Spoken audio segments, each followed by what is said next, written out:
Hi, this is Kavita Saini and I am a legal intern of Lexington Company and I am a law student of IME Law College. And today we are going to discuss about a new topic, which is Delimitation Commission.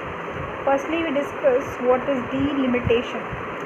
Delimitation literally means the act or process of fixing limit or boundaries of territorial constituencies in a country to represent changes in population. And why delimitation? And to provide equal representation to equal segment of population, fair division of geographical areas, so that one political party does not have an advantage over others in an election, to follow the principle of one vote, one vote. And here the question arises, how delimitation is carried out?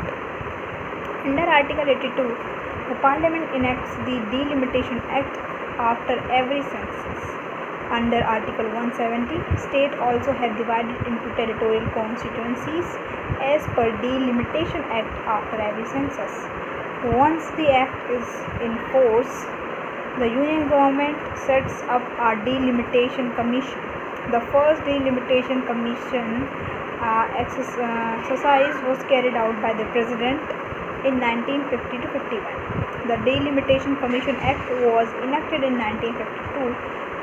Delimitation Commission have been set up 4 times: 1952, 1963, 1973 and 2002 under the Act of 1952 and 1962.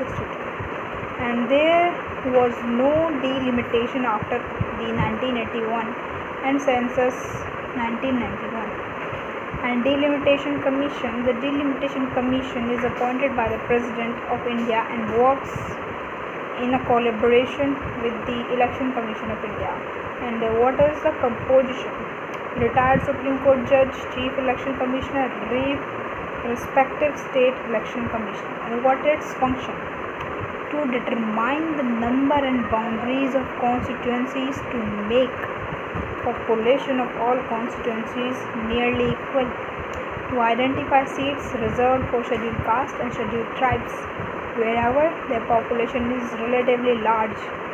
In case of difference of opinion among members of the commission, the opinion of the majority prevails.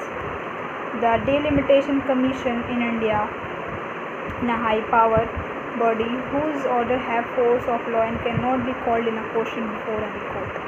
And here we discuss the current position of delimitation. In the 2019 general election, 499 out of total 543 parliamentary constituencies were newly delimited constituencies.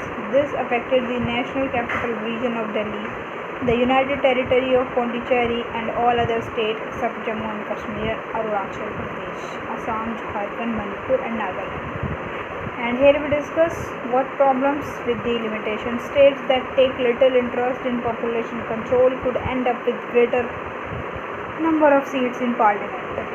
The southern state that promoted family planning faced the possibility of having their seat reduced. In 2008, delimitation was done based on 2001 census, but the total number of seats in the assembly and the parliament decided as per 1971 census was not changed. And here we discuss about the steps to be taken. A national consensus exercise should be started to sort out the issues must before 2026. The weightage given by the Finance Commission to population can be reduced to 10% or even 5%. Although the freeze on the number of seats in the Lok Sabha and assemblies should have been limited in 2001 census, another amendment has postponed until the 2036. And this was justified on the ground that uniform population growth rate will be achieved through the country by 2026. And here we discuss which is currently in the news. The bifurcation of Jammu and Kashmir state into the Union Territory of Jammu and Kashmir and Ladakh has made delimitation of their electoral constituencies inevitable, and recently the Election Commission has held internal discussion on the Jammu and Kashmir Reorganization Act 2019, particularly its provision on delimitation. So that's all for today. I hope you guys like this video. So do like, share, comment and subscribe the channel. Thank you.